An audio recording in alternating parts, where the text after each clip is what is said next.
The auction house buzzed with excitement, a low hum of voices bouncing off the cold metallic walls.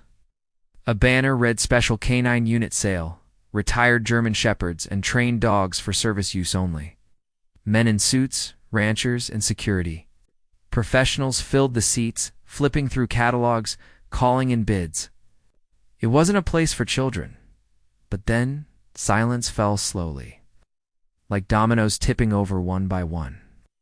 As the doors creaked open, and a tiny figure stepped in alone, 12-year-old Sophie Hale stood in the entranceway, her small hands gripping a brown backpack that looked too heavy for her slender shoulders. She wore a faded blue hoodie and jeans too short at the ankles, and her sneakers were scuffed and torn. Her eyes were fierce, though, wide, clear, and haunted. She didn't look lost. She looked determined. Is she lost? A man whispered from the crowd. "Where's her mother?" asked another. Sophie walked straight to the front desk. The clerk looked down, confused. "Can I help you?" "I'm here for lot number 29, she said. The man blinked. "You mean the retired canine shepherd? At auctions in 20 minutes? "I know." She pulled out a thick envelope. "I have the money." "Hold on. Who sent you here?" "My dad." The clerk hesitated. "And where is he?" Sophie looked up, her jaw tightening. "Dead. Due weeks earlier. ... The world collapsed quietly in the middle of the night. Sophie had been asleep in her room when the phone rang downstairs. She heard her mother's voice first, low, then rising, then the sudden sound of something shattering on the kitchen floor. By the time she ran down, her mother was on her knees, clutching the cordless phone like it could still bring him back. The look in her eyes was hollow. Officer Daniel Hale, Sophie's father, had been shot during a late-night drug bust. Ambushed. Killed instantly. They said it was painless. It wasn't not for the family he left behind. Sophie didn't cry much at the funeral. People said she was strong, just like her dad. But inside it didn't feel like strength. It felt like a bottomless hole in her chest. She kept replaying the last time she saw him. He'd bent down to tie her shoelaces before school. Always. Double knot. He smiled, tapping her nose. Tactical advantage. Can't trip over bad guys if your laces are tight. That had been 2 days before he died, and now he was just gone. But Sophie wasn't just mourning a father. She was also mourning a friend, because her dad hadn't gone into dangerous places alone. He'd had a partner, a black and tan German shepherd named Shadow. Shadow had been there since Sophie was 7, strict working dog by training, but soft with her, only her. He would let her climb over him, use his tail as a pillow, sneak him treats under the dinner table. At night, when her dad came home from long shifts, Shadow would patrol the yard like a silent guardian. After the funeral, officers came by to collect the gear, including Shadow. "He's department property," one officer told her mother. "He'll be reassigned or retired." Sophie had clung to the dog, tears running silently down her face. "He's family," she whispered. Shadow had barked and whimpered as they pulled him away. Sophie's grief turned into obsession. She needed to find Shadow, to make sure he was okay. She called precincts, asked questions, begged her mother to help, but her mom had gone numb, slipping into her own quiet depression.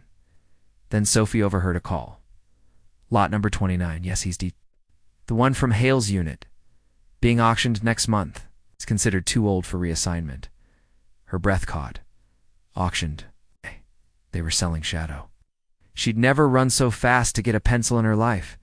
She wrote down everything she heard. Date, time, location. That night, she opened a dusty jar labeled college fund in the garage. Her father had saved coins in it for years. Wasn't much, but she added her allowance birthday money. And even sold her bike. Every penny went into that envelope. Back in the present, the auctioneer squinted down at Sophie. "Double quotes, kid. This isn't a pet store. I know," she said. "I'm not here to buy a pet. I'm here to bring someone home." Whispers erupted behind her. A camera phone turned on. People murmured, recognizing. "Her now. That's Officer Hale's girl." The auctioneer hesitated, then sighed. Fine. Lot number 29. Retired K9. German Shepherd. Name, Shadow, male. Age 9. Trained in narcotics. Obedience. Tactical defense. Starting bid, $1,500. Sophie walked forward as the dog was brought out. Shadow was older now, some gray on his muzzle, but his posture was proud. The moment he saw her, something changed. He stopped walking. His ears shot up. He pulled so hard against the leash that the handler stumbled. Whoa, boy. Sophie dropped her backpack, running forward. Shadow, as the dog barked, deep and raw, and launched into a sprint. The leash slipped free before the handler could react. Shadow was at her side, nuzzling her, tail wagging uncontrollably, whining. Like a puppy. Sophie threw her arms around his neck. People clapped. Some wiped away tears. The auctioneer sighed. All right, kid, you win. Take him home. But that wasn't the end. It was only the beginning, because someone was watching from the back, a tall man in a leather coat, dark sunglasses hiding his eyes. He turned and left silently, pulling out a phone. She has the dog, he said. The dead cop's kid. What do we do? A pause. Then a voice on the other end said, Follow her. They walked home slowly, Sophie and Shadow like old soldiers returning from war. She stopped by the park where her father used to take her for ice cream. We did it, she whispered to Shadow.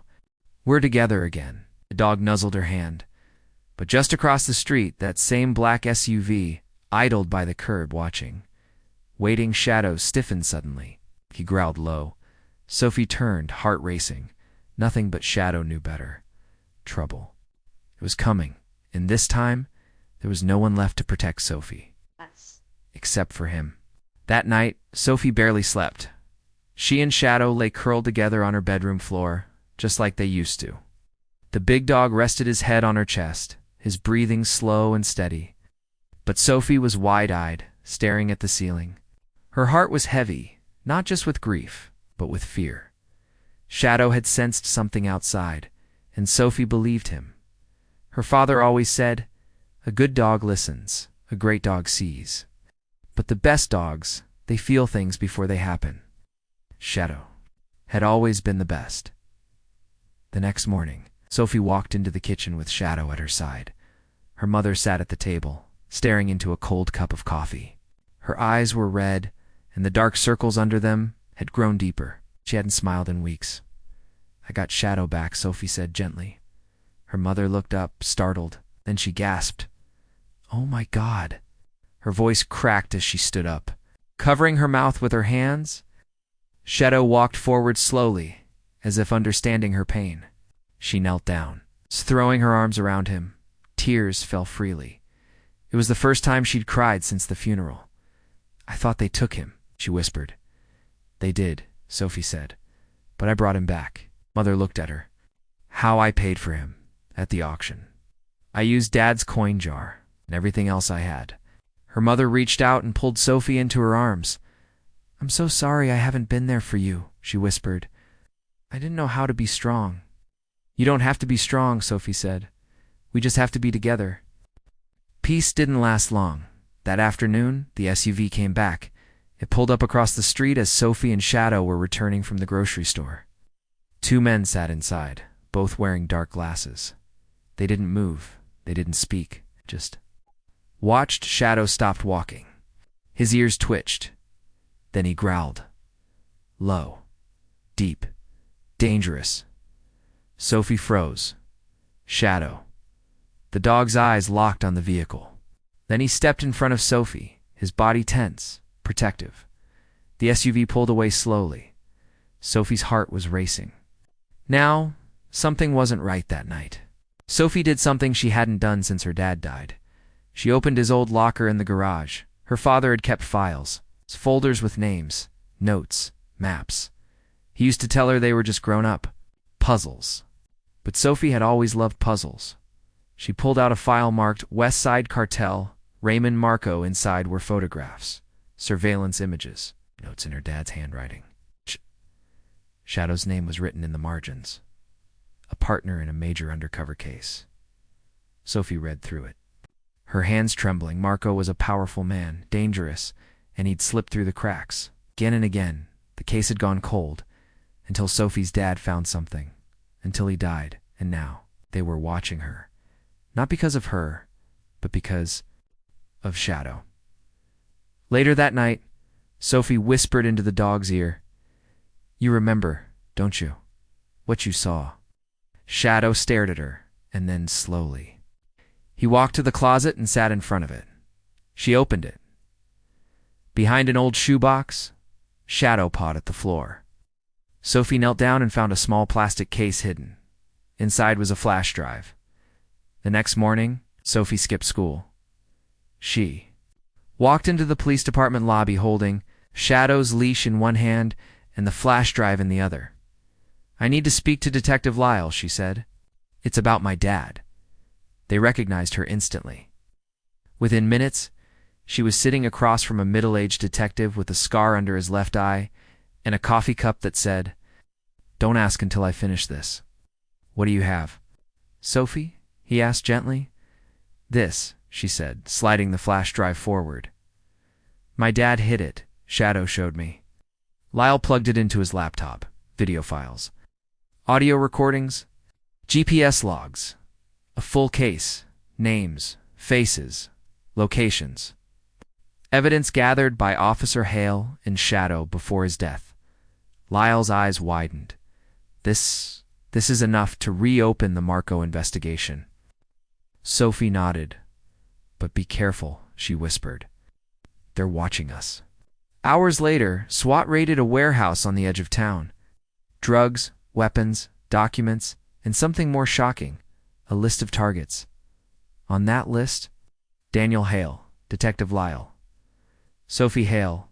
Sophie had become a loose end because they didn't know what her father told her or what Shadow remembered. That night, the SUV didn't park across the street.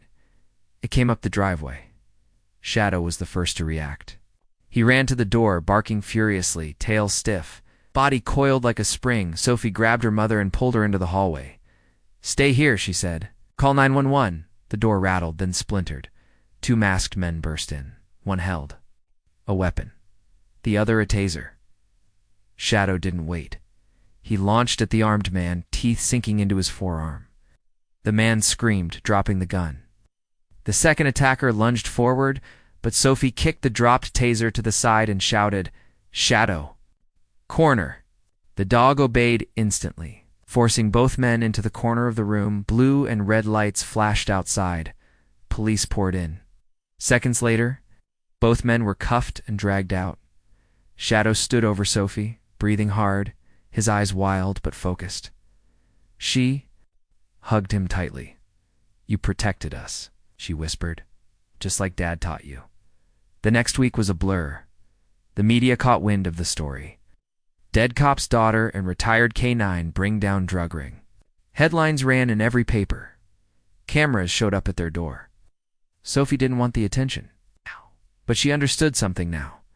Her dad had left a mission behind, and together, she and Shadow had finished it. Months later, it was added to the memorial wall at the precinct. Officer Daniel Hale, for duty, for justice, for family. Next to it, a smaller plaque. K9 Shadow partner. Protector. Hero. Sophie stood there with her mom, holding Shadow's leash. He was older now, slower, but his eyes still burned with the same fire. "You're retired for real now," Sophie smiled. Shadow leaned his head against her leg, and as the sun set that evening, Sophie sat on the porch, her mom inside. Peace returning to their home, and watched the horizon with Shadow by her side. "You know," she whispered, "some people say you can't bring someone back after they're gone." Shadow raised his head. "But I think you did." She smiled and scratched behind his ears. "I think you brought Dad back to me." The wind blew gently. Shadow closed his eyes, and for the first time in a long time, everything felt whole.